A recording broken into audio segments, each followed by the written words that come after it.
चलता ही नहीं था, बल्कि मोबाइल ही नहीं होता था। जब हमने अपने बचपन में मोबाइल देखा तो हम सोचते थे या अल्लाह कभी हम भी चलाना सीख सकते। तो यार एक कंप्यूटर है, बड़ा मुश्किल काम है, लेकिन आज 4 साल का बच्चा 50 साल के बूढ़े से ज्यादा चला जा, ये आलम है। यार एक बात बताओ, जब सब चीज तुमने सीख ली तो नमाज क्यों नहीं सीख सकते? बोले मेरी बात गलत तो नहीं है ना? लेकिन यहां कोशिश जारी थी तो सीख गए, वहां कोशिश जारी नहीं है तो नहीं सीखे। मोबाइलों के भी अलग अलग तरीके हैं, हर चीज का चलाने का अलग तरीका, अलग तरीके के साथ भी सीख गए। लेकिन एक नमाज, कुर्बान जाओ अल्लाह की रहमत पर,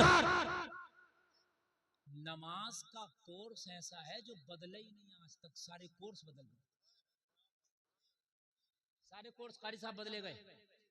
आज से 50 साल पहले पढ़ाने का तरीका स्कूलों में और था। उस वक्त तो कॉपियां भी मैसर नहीं थी बच्चों को, वो तख्तियां लेके घिसा करते थे, सैयद साहब के बचपन में होगा वो, और तख्तियां घिस घिस के उसमें जो है वो उसको पोत पात के लेके जाते थे, फिर उस पे लिखते थे। फिर कॉपियां चली है ना, उससे लिखा गया। और अब तो कंप्यूटर चल रहा, तरीका बदला कि नहीं बदला? हर चीज का तरीका बदला, सफर का तरीका बदला, हर तरीका बदलता रहा। बदलते हुए तरीके के साथ तुम भी बदलते रहे। अगर तुमने पहले साइकिल चली तो उसे चलाना सीखा, मोटरसाइकिल चली उसे चलाना सीखा, कार चली उसे चलाना सीखा।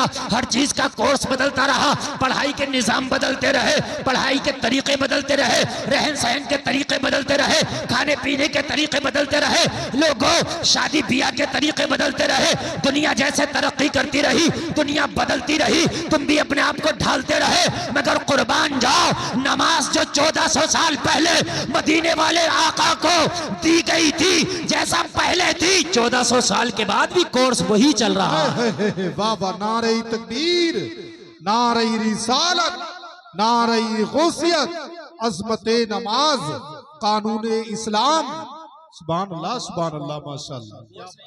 नमाज का जो नमाज गौसे आजम के लिए वही नमाज तेरे लिए, जो अबू बकर के लिए वही नमाज तेरे लिए, जो फारूक आजम के लिए वही नमाज तेरे लिए, जो उस्मान नुरैन के लिए वही नमाज तेरे लिए, जो हैदर कर्रार के लिए वही नमाज तेरे लिए, जो करबला के हुसैन के लिए वही नमाज तेरे लिए, जो हसन मुस्तफा के लिए वही नमाज तेरे लिए, जो इमाम आजम के लिए वही नमाज तेरे लिए, जो इमाम शाफी के लिए वही नमाज तेरे लिए, जो इमाम अहमद बिन हम्बल के लिए वही नमाज तेरे लिए, जो इमाम मालिक के लिए वही नमाज तेरे लिए, जो निजामुद्दीन के लिए वही नमाज तेरे लिए, जो फरीदुद्दीन के लिए वही नमाज तेरे लिए।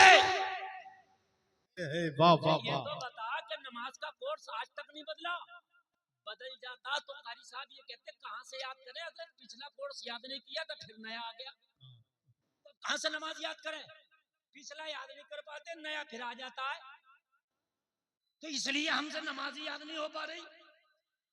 लेकिन जिंदगी में तू एक बार नमाज याद ना कर सका, जो तेरा दादा नमाज पढ़ता था वही नमाज आज है। हर चीज का कोर्स चेंज है। आपका बच्चा स्कूल में पढ़ रहा हो दूसरे क्लास में, और एक बच्चा पहले क्लास में, ठीक है? अब अगले साल को दूसरे वाला तीसरे में आएगा और पहले वाला दूसरे में आएगा। अरे आएगा नहीं आएगा? तो आप उससे कहो यार हमारा बच्चा पिछले साल एक दूसरे क्लास में था, उसकी किताब ऐसे दिए दे रहे हैं, क्योंकि ये अब दूसरे में आ रहा ना हमारा छोटा वाला बच्चा। क्या कहा? नहीं जी, बदल गई किताब है, नहीं चलेंगी, क्योंकि उसे ऐंठना है ना। अगर वही किताबें चला दे तो ऐंठेगा कैसे? 20 रुपए की किताब 250 में बेचेगा कैसे?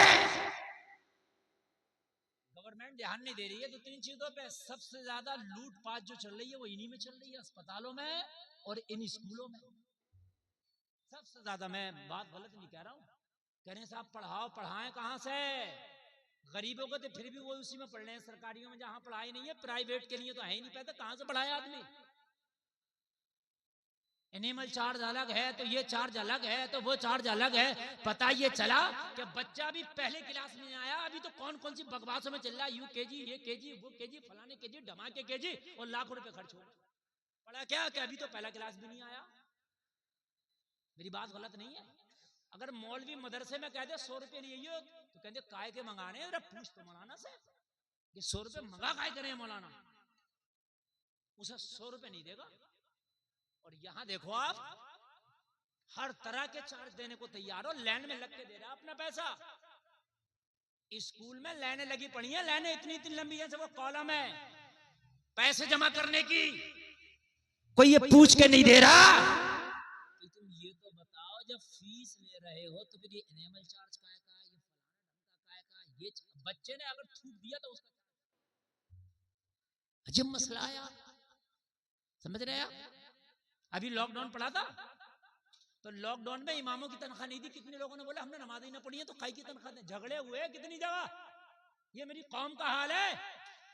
और जो बच्चा फटका नहीं जाके स्कूल में फीस देकर आया था कोरोना की, सही सही ऐसे ही सही बता रहा हूं मैं साहब। फिर कहते हैं हजरत दुआ कबूल नहीं हो रही, हजरत दुआ कर दे। दुआ कबूल कहां से होगी, तेरे दिल का खुलूस जो मर गया। मुझे बताए मेरे अजीजों, इंसाफ से काम लो, इंसाफ से काम लो। अगर अल्लाह आपको किसी स्कूल का मालिक बनाए तो उसमें भी इंसाफ से। चलो अपनी फीस जो रखी है कहीं ना कहीं गरीबों की रियायत कर दो, हॉस्पिटलों में भी कहीं ना कहीं गरीबों की रियायत कर दो। जलसे में आने वालों, एक कोर्स हम नमाज का पूरी जिंदगी में याद ना कर सके, देखो अफसोस की बात है, बहुत अफसोस की। जरा सोचना यार जो मैं ये जुमले बोल रहा हूं। अच्छा कमाल की बात और देखें, फजर में 4 रकात, जोहर में 12, 12 4 16, और फिर असर में 8, 16 और 8 24। तवज्जो करते जाएं, कितनी हो गई? अब मगरिब में 7, कितनी हो गई बता दो? 31, और ईशा में 17, 48। ये 48 रकात हुआ 24 घंटा में। कितने रकात हुआ? जोर से बोलो। 48 रकात में 48 रकात याद नहीं करना है। 48 नहीं, तकरीबन 90% जो एक रकात में पढ़ लिया, बाकी की सारी रकातों में वही अलॉट है। ऐसा नहीं है कि 48 रकात याद करना बहुत लंबा कोर्स है। जो अलहम शरीफ पहली रकात में पढ़ा वही हर रकात में अलहम शरीफ है। जो सुभान रब्बियल अज़ीम पहले रुकू में पढ़ा 1000 रुकू भी करेगा वही तस्बीह है। जो सुभान रब्बियल आला पहले सजदे में पढ़ा है हर सजदे में वही तस्बीह है। जो तशहुद पहली बार पढ़ा कायदे में वही इसमें है। जो दुरूद इब्राहिमी पढ़ा है वही दुरूद इब्राहिमी, 1000 बार बैठ 1000 बार सलाम पे तब भी वही दुरूद इब्राहिमी है। अरे टोटल मिला के एक रकात याद कर ले, लगभग पूरी नमाज आ जाती है। वाह वाह वाह, जिंदाबाद। नारे तकबीर, नारे रिसालत, नारे गौसियत, सदके आला हजरत, पैगाम इस्लाम, अजमत नमाज, कानून इस्लाम, लमा मुफ्ती गुलफाम रजा कादरी रामपुरी, नारे तकबीर। आवाज बढ़ाएं, हाँ आवाज बढ़ाएं। और बहुत अच्छा प्रोग्राम चल रहा। मैं तो सोच रहा था इतनी जल्दी लोग कहां से आएंगे सुनने, मगर माशाल्लाह खूब लोग आ गए और अब जरूरत भर के लोग आ गए। अब आप बस मोहब्बत से सुने। मेरा मकसद है कि कुछ ना कुछ यहां से लेकर के जाएं आप। समझ रहे हैं आप? एक रकात सही से याद कर लें आप, और उसके बाद में अच्छा एक नहीं 2 कर लें, और 2 में तो सभी आ गया, 2 में सभी आ गया, क्योंकि कायदा भी आ गया उसमें, दुरूद इब्राहिमी भी आ गया उसमें। चलो पहली रकात में नहीं आगा तो 48 याद नहीं करना है, 2 रकात। शर्म की बात नहीं है कि पूरी जिंदगी में 2 रकात नमाज याद ना कर सका। शर्म की, अच्छा बताइए आप मुझे जरा गौर करें आप, शर्म की बात नहीं है? अच्छा 2 रकात चलो कि हजरत कैसे याद कर लें, एक एक रकात तो 10-10 घंटा की है, तो 20 घंटे की बात है, कैसे याद कर लें? 2 रकात अगर बहुत तसल्ली से पड़ेगा तो 2 मिनट की है, हाँ, वरना 2 मिनट में बाज आदमी 6 पढ़ ले, 6। मैं देखता हूं, अब अल्लाह जाने वो कैसे पढ़ ले, ये तो अल्लाह ही जाने। कौन सा उसके पास नुस्खा है, कौन सी बूटी है जो हमें आज तक नहीं मिली। समझ रहे हैं आप?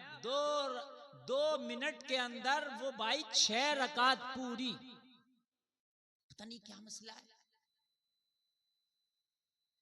जलसे में आने वालों सीखो, वरना नमाज अगर पढ़ने भी जाओगे तो नमाजी न बन सकोगे, और जब नमाजी न बन सकोगे तो फिर तुम बुराइयों से नहीं रुक सकोगे और फिर बेहयाइयों से नहीं रुक सकोगे। कम से कम पक्के नमाजी ही हो जाओ, फिर देखो बेहयाई और बुरी बातों से नमाज तुम्हें कैसा रोक देगी। देखें आप, फिर देखें आप। अच्छा, एक बात और बहुत तजर्बे की बता रहा हूं और बहुत फायदे की बता रहा हूं, खास तवज्जो, बच्चे को बिल्कुल ना बोलने दे। ये तकरीर जो इस वक्त चल रही है ना, यकीन मानना ये बड़ी कामयाब बातें चल रही हैं। सुने आप, क्योंकि मैं वो खतीब हूं जो नारे पे नारे भी लगवाना जानता हूं, समझ रहे हैं आप। लेकिन नारे लगवा लेना कोई कमाल नहीं है, बहुत ज्यादा जोश में मजमे को जो है एकदम जोशीला बना देना कमाल नहीं है।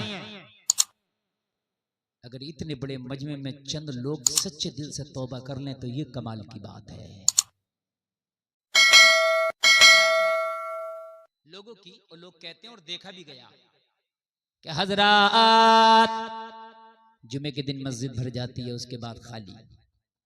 रमजान शरीफ में मस्जिद भर जाती है, उसके बाद खाली।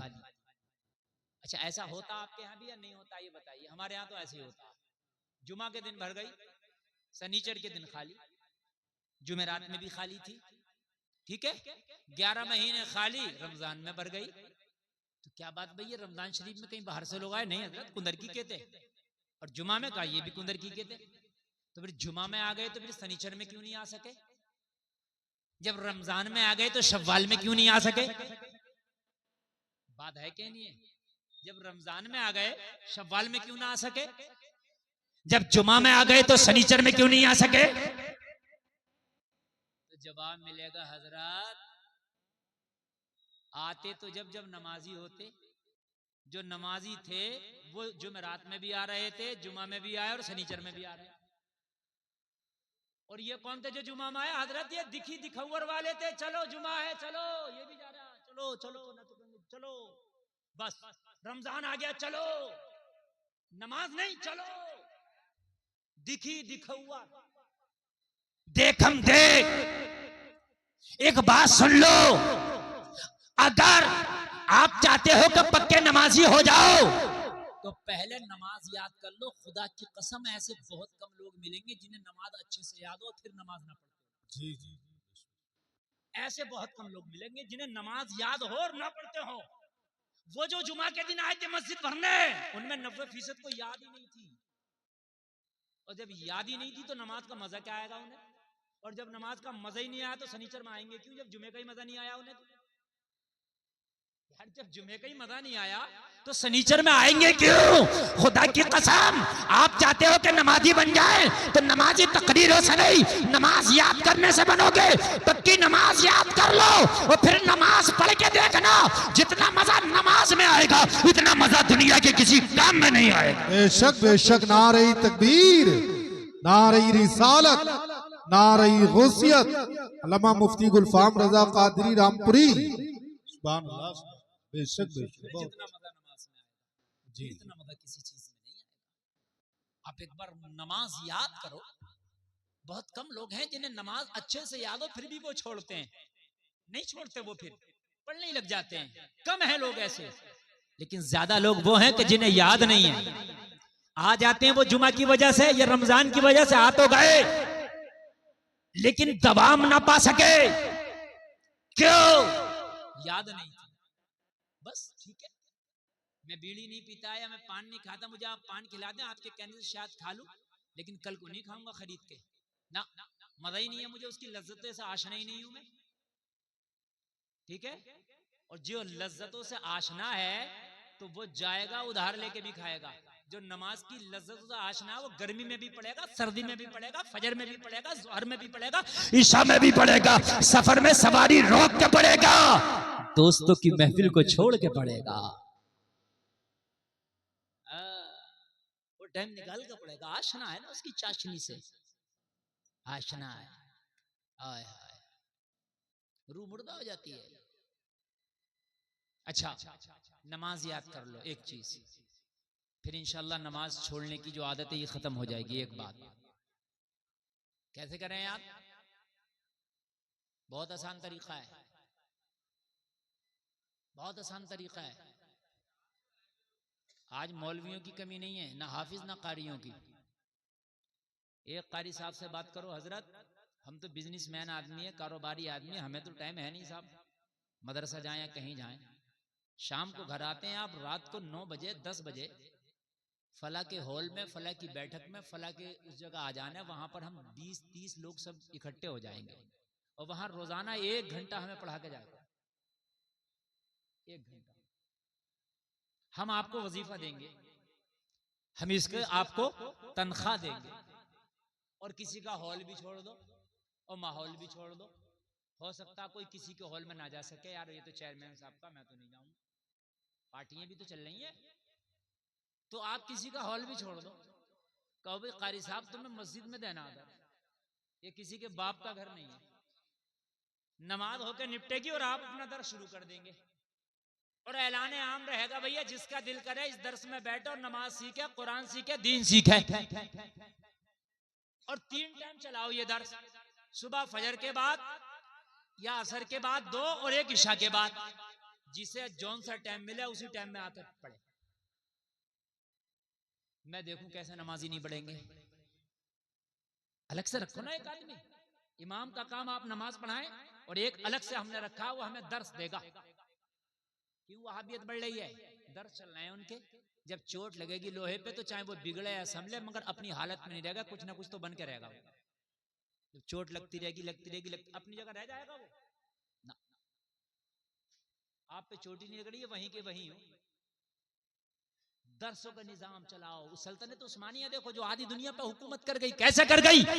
उनकी हुकूमत का तरीका ये था कि उन्होंने उलमा को पकड़ा और उलमा को आगे बढ़ाया। जब उलमा को आगे बढ़ाया, खुदा की कसम उलमा के अच्छे वजीफे मुकर्रर किए, तो उलमा ने जब दीन की खिदमत की तो आधी दुनिया पे उन्होंने इस्लाम का झंडा लहरा दिया। वाह वाह वाह, सुभान अल्लाह सुभान अल्लाह। वो जहां पर सारी चीजों में फौकियत देते थे, सबसे बढ़ के वो उलमा का पहले निजाम बनाते थे।